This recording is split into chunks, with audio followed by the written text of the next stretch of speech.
নমস্কার বন্ধুরা। আজকে আমি কোনো কন্টেন্ট নিয়ে এসেছি, খালি হচ্ছে একটা কথা বলতে এসেছি। আমার শরীরটা একটু খারাপ। তো আমি আমার আমার হাজব্যান্ড বলে যে যে নিজে যে মন খারাপ হওয়াটা স্বাভাবিক, কিন্তু মন খারাপ, স্ট্রেস এগুলো থেকে দূরে থাকার জন্য ব্যস্ত থাকতে হবে।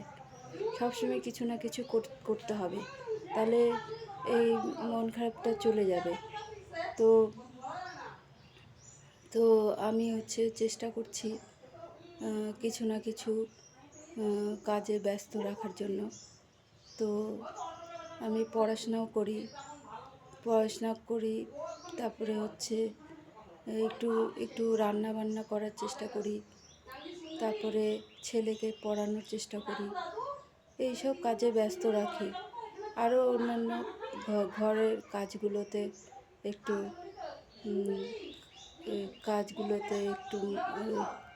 মনোযোগ দেওয়ার চেষ্টা করি। যাই হোক, আমি তো চেষ্টা করছি। আপনারা কি চেষ্টা করছেন মন খারাপ থেকে দূরে থাকার জন্য? এটাই আমি বলতে চাচ্ছি। আপাতত এটুকুই।